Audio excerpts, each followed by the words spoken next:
जय मां काली। सभी साधकों साधिकाओं को, भाई और बहनों को मेरा राम राम जी। आज फिर से आपके लिए एक जानकारी लेकर आया हूँ, जो कि जानकारी कुछ हटके है। मैंने अभी तक आपको दुर्गा चालीसा के बारे में बताया है कि दुर्गा चालीसा से क्या क्या आपको लाभ होते हैं, किस किस कार्य में आप उसको प्रयोग कर सकते हैं, उसकी सरल विधि क्या है जाप करने की या पाठ करने की, उसकी सरल विधि क्या है दुर्गा चालीसा की, वो मैंने आपको बताया है। आज मैं जो आपको बताने वाला हूँ वो विधि अगर आप कर लेते हैं तो दुर्गा चालीसा आपको एक ही बार में सिद्ध हो जाएगा और जितने भी आपके कार्य हैं उन कार्यों में आपकी मदद करने लगेगा और आपके अंदर इतनी ऊर्जा शक्ति भर देगा कि आपका जो तेज है वो दूर से ही दिखने लगेगा लोग। आगे मैं आपको विधि बताऊंगा। पहले कुछ बात करते हैं कि दुर्गा चालीसा आखिर है क्या। दुर्गा चालीसा एक सावर मंत्र मान लीजिए आप कि दुर्गा चालीसा जो है, हनुमान चालीसा जो है, वो एक सावर मंत्रों में गिनती की। सावर मंत्र इसलिए बोल रहा हूँ कि ये संस्कृत में नहीं है और ये जो है वो हमारी लोक भाषा में ही है और बहुत ही जल्दी सिद्ध हो जाते हैं और हर कार्य के लिए तत्पर रहते हैं। चालीसाओं के द्वारा हम हमारे इष्ट जो हैं, माता हैं, हनुमान जी हैं, इनकी जो चालीसा हैं, इनसे जो हमारे इष्ट हैं उनकी कृपा हमारे ऊपर बहुत ही जल्दी होती है, इसीलिए इनका जाप किया जाता है। इनमें जो बोलते हैं कि 40 दोहे होते हैं, इसलिए इनको चालीसा बोला जाता है। आज जो मैं आपको विधि बताने वाला हूँ वो थोड़ी विधि अलग है। मैंने आपको सरल विधि आपको बताई दी है, लेकिन सिद्ध करने वाली जो विधि है मैं आपको आज वो बताने वाला हूँ। अगर आप दुर्गा चालीसा की किसी लाइन का, किसी पंक्ति का या किन्हीं 2 लाइनों का अगर आप अनुष्ठान करना चाहते हैं तो आप वो भी कर सकते हैं। जिस तरीके का आपका कार्य हो उस तरीके की लाइन आप लेकर उनका अनुष्ठान कर सकते हैं। जैसे कि प्रारंभ में ही दुर्गा चालीसा में आता है कि नमो नमो दुर्गे शुक्करनी, नमो नमो दुर्गे दुखहरनी, निराकार है ज्योति तुम्हारी, ऐसे आता है। इसमें आपने शुरू में सुना, जो दुखों को हरने वाली देवी हैं, सुख देने वाली हैं, जो ब्रह्मांड में उजाला करने वाली देवी हैं, जो हमारे जीवन में उजाला करेंगे, ऐसी उनसे प्रार्थना की गई है। इसलिए अगर आप चाहें तो इन पंक्तियों का भी अनुष्ठान आप कर सकते हैं, लेकिन अनुष्ठान और सिद्धि मैं आपको बताने वाला हूँ करना कैसे है। अगर आप मन बना चुके हैं कि आपको दुर्गा चालीसा सिद्ध करना ही करना है तो ये विधि आप कीजिए, आपको दुर्गा चालीसा अवश्य सिद्ध हो जाएगा। मैं थोड़ा बता दूं आपको कि मैं ये वीडियो इसलिए दे रहा हूँ आपको कि किसी भी विषय में अगर जानकारी है आपको तो वो जानकारी आपको पूरी होनी चाहिए। ये नहीं कि पहली सीढ़ी जान ली हमने और फिर आखिरी सीढ़ी जान ली, नहीं। अगर छत पे पहुंचना है आपको तो पहली से लेकर हर सीढ़ी पे आपको कदम रखना पड़ेगा, तभी आप पहुंच पाएंगे।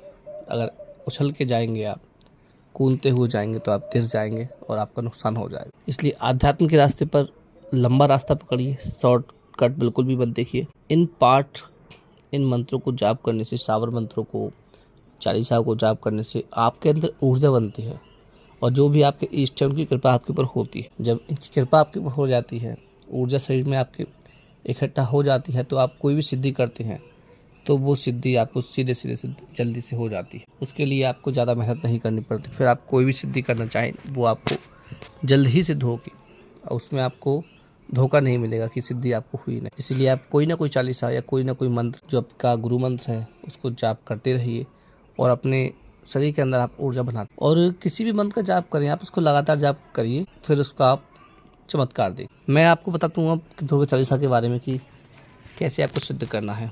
देखिए, अगर आप नवरात्रि में कर रहे हैं, जो नवरात्रि में करने वाले साधक हैं उनके लिए मैं अलग वीडियो बना दूंगा। अभी जो नॉर्मल दिनों में जो साधना कर रहे हैं, सिद्धि कर रहे हैं, उनके लिए देखिए। इसमें आपको संकल्प लेना बहुत ही आवश्यक है। दुर्गा चालीसा में आपको संकल्प लेना बहुत ही आवश्यक है अगर आप सिद्धि कर रहे हैं। और सिद्धि के लिए आपको 121 बार या 108 बार रोज जाप करना ही करना पड़ेगा दुर्गा चालीसा का। तो आपको पूजा विधान बता दूं मैं कैसे करना है आपको। सबसे पहले तो आपको देवी की प्रतिमा आपके सामने होनी चाहिए, चाहे तो अपने हाथों से बनाएं आप, चाहे आपके पास हो पहले से या किसी मंदिर में हो। अगर ये भी नहीं है तो ये तस्वीर माता दुर्गा की आपके सामने होनी चाहिए। और तस्वीर को भी आप अपने मंदिर में नहीं, किसी चौकी के ऊपर आप जमाइए। चौकी पर लाल कपड़ा बिछाकर उस पर चावल रख के माता का आह्वान करते हुए तस्वीर को स्थापित कीजिए। जल से स्नान कराइए, गंगा जल से स्नान कराइए और उनका जो है पंचोपचार माता का पूजन कीजिए। आप पंचोपचार पूजन करने के बाद माता को आप फिर फूल जो है, माला फूलों की, वो पहनाइए। उनको सिंदूर का तिलक लगाइए, उनके सिंग को तिलक लगाइए आप। और भोग के रूप में आप चाहे तो जो आते हैं पंचमेवा वो रख लें, नहीं तो आप भोग के लिए हलवा बना लें। जो भी आप की व्यवस्था हो भोग के लिए, या 2 बर्फ़ी भी आप रख सकते हैं, ये आपको रखनी चाहिए। साथ में आपको जो है भेंट के लिए एक नींबू वहाँ पे अवश्य ही रखें। मैं आपको ये कुछ विधि अलग बता रहा हूँ, इसको समझें थोड़ा। एक नींबू आपको अवश्य ही रखना है। अगर 121 बार आप जाप कर रहे हैं तो वहाँ पे नींबू रखना है, भोग के लिए भी रखना है। और हो सके तो एक पान के पत्ते पर इलायची, लौंग, ये भी वहाँ ज़रूर रखें। गूगल की आपको धूप रखनी है। एक जल का कोई भी पात्र रख लें। अब जो तख्ती आती है लकड़ी की किताब रखने के लिए, उस पर आप दुर्गा चालीसा की जो पुस्तक है, कोई कपड़ा बिछाकर लाल, वो किताब आपको रखना है। ठीक है, अगर आपको याद है तो आप ये तख्ती ना रखें, कोई दिक्कत नहीं है। उस किताब का पूजन करने के बाद माता से पहले ही क्षमा प्रार्थना कर लें कि माता मैं बालक हूँ, आपका जो पूजा विधान है मैं जानता नहीं हूँ, मुझसे अगर जो भी गलती हो गई उसे आप माफ़ करें। ऐसे बोलते हुए आप क्षमा प्रार्थना कर लें और फिर चाहे तो आप अपने ही हाथों पर या किसी माला पर चालीसा की गिनती प्रारंभ कर दें। एक ही बैठक में आपको 121 बार दुर्गा चालीसा पढ़ना है, चाहे तो 108 बार पढ़ें या 121 बार, ये आपको लगातार पढ़ना। बीच में उठना नहीं है आपको, चाहे कुछ भी होता रहे।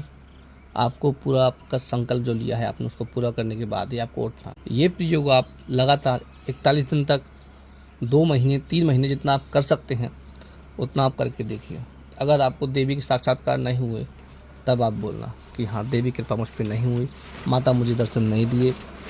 जो भी आप कामना करेंगे इन्हीं दिनों के बीच में आपकी पूरी हो जाएगी। अगर आप ज़्यादा लंबा अनुष्ठान नहीं कर सकते हैं तो आप 21 दिन का अनुष्ठान करके देख लीजिए एक बार मेरे कहने से। जो मैं विधि बता रहा हूँ आपको, इस विधि से आप 121 बार दुर्गा चालीसा का पाठ 21 दिन के लिए रोज करिए। और जो मैंने आपसे नींबू रखवाया है, जैसे ही 121 पूरे हों उस नींबू काट के माता के आगे अर्पित कर दीजिए। जो पान मैंने रखवाया है उसको भी आप ऐसे ही लौंग, इलायची के साथ वहीं पे रख दीजिए और माता को भोग लगा दीजिए, जल चढ़ा दीजिए। और उसके बाद 121 पाठ करने के बाद आपको दुर्गा जी की आरती जरूर करनी है। जो बर्फ़ी रखी हुई है वो आरती के बाद आप प्रसाद रूप में चढ़ा सकते हैं, चाहे तो आप आरती के बाद नींबू चढ़ा दीजिए। भोग आप आरती के बाद भी लगा सकते हैं, लेकिन रोज़ माता की आरती करनी है आपको, रोज़ जाप करना है। मैं गारंटी देता हूँ इस बात की कि देवी के साक्षात्कार आपको अवश्य होंगे, देवी की शक्ति आपको अवश्य ही महसूस होगी। आपके अंदर इतनी ऊर्जा भर जाएगी कि मैं आपको बता नहीं सकता। ये समझ लीजिए आप एक सिद्ध पुरुष के रूप में आगे बढ़ जाएंगे। आप हर साधना में आपको सफलता मिलेगी। भूत प्रेत को अगर आप दुर्गा चालीसा को किसी पानी में पढ़ के भी दे देंगे तो रोगी ठीक हो जाएगा। तरीके के चमत्कार आप इस दुर्गा चालीसा से कर सकते हैं। और मुझे इतना पता है कि इससे आपको देवी की अनुभूति अवश्य ही होगी अगर आप करते हैं। इसलिए इस विधि से आप करके देखिए, आपको बहुत कुछ महसूस होगा, बहुत अनुभव होंगे और माता दुर्गा की कृपा आपके ऊपर बन जाएगी। तो चलिए इस विधि से आप जाप कीजिए। मिलते हैं अगली वीडियो में। अगर वीडियो आपको मेरी अच्छी लगती है तो आप वीडियो को लाइक कीजिए, कमेंट कीजिए और मेरे चैनल को सब्सक्राइब। जय मां काली।